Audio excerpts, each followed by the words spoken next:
নমস্কার বন্ধু, আমি পার্থ ঘোষ। আজ এই ভিডিওতে আপনাদের জন্য একটা খুবই ইন্টারেস্টিং কনসেপ্ট নিয়ে এসেছে। আজকের ভিডিওতে আমরা জানবো যে ভোলাটিলিটি কেন আমাদের ইনভেস্টমেন্টের জন্য জরুরি। আপনি যখন এসআইপি করেন তখন এই ভোলাটিলিটি মার্কেটের ওঠানামা আপনার পোর্টফোলিওতে কি ইম্প্যাক্ট ক্রিয়েট করে। আজ আমরা জানবো ভোলাটিলিটির ইম্প্যাক্ট থ্রু অ্যান এক্সাম্পল। আজকের ভিডিওতে আমরা কথা বলবো সুন্দরম মিড ক্যাপ ফান্ডের সম্পর্কে, এর পুরো ইনভেস্টমেন্ট জার্নি এর সম্পর্কে কথা বলবো, এবং আজ আমি আপনাদের দেখাবো কেন এই ফান্ডের ইনভেস্টমেন্ট করার পরে ভোলাটিলিটি হওয়া জরুরি। এটা একজন ইনভেস্টরের জন্য অনেক বড় অ্যাডভান্টেজ ক্রিয়েট করে। সুন্দরম মিড ক্যাপ ফান্ড, এই ফান্ড শুরু হয়েছিল 24 বছর আগে। তাহলে যদি কেউ 24 বছর আগে এই ফান্ডে 10,000 টাকার এসআইপি শুরু করতেন, তাহলে আজ তার ফান্ড ভ্যালুতে কত হতো জানেন? আমি বলবো, কিন্তু ভিডিওর শেষে। তো আগে বুঝে নিই যে ভোলাটিলিটি হওয়া বা না হওয়া আমাদের ফান্ডের উপর কি ইম্প্যাক্ট থাকে। এই ফান্ড তার 24 বছর কমপ্লিট করেছে, তাই এটি অনেক মার্কেট সাইকেল দেখেছে, অনেক ওঠানামা দেখেছে। কিন্তু আমি একটি এক্সাম্পল দিয়ে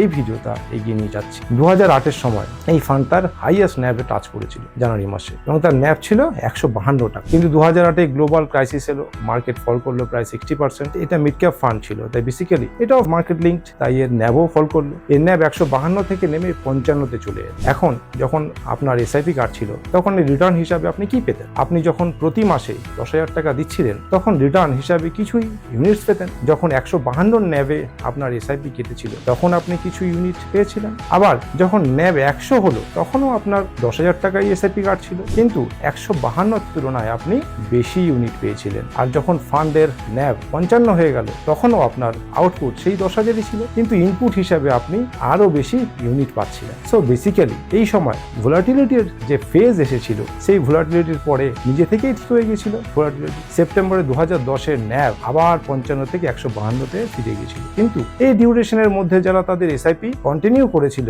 তারা 2,500 ইউনিটের এক্সট্রা গেইন করেছিলেন। এখন এই 2,500 এক্সট্রা ইউনিট তারা পেয়েছিলেন শুধুমাত্র ভোলাটিলিটির কারণে। যদি ভোলাটিলিটি না থাকতো এবং 152 থেকে 200-250 হয়ে যেত, তাহলে তাদের এই ইউনিটস কমতেই থাকতো। কিন্তু যেহেতু ভোলাটিলিটি এসেছিল, তারা 2,500 এক্সট্রা ইউনিট পেয়েছিলেন। তো আলটিমেট আজ যদি আমি বলি, আজ এই ফান্ডের ন্যাব হলো 1,500, অর্থাৎ যদি এই 2,500 এক্সট্রা ইউনিটস না পেতাম, তাহলে আজ আমার ফান্ড ভ্যালু 33 লক্ষ কম হতো। আর মজার বিষয় হলো, যেটা আমি শুরুতে বলেছিলাম, কেউ যদি 24 বছর আগে এই ফান্ডে 10,000 টাকা এসআইপি শুরু করতেন, তাহলে আজ তার পোর্টফোলিও ভ্যালু হতো 4.5 কোটি টাকা।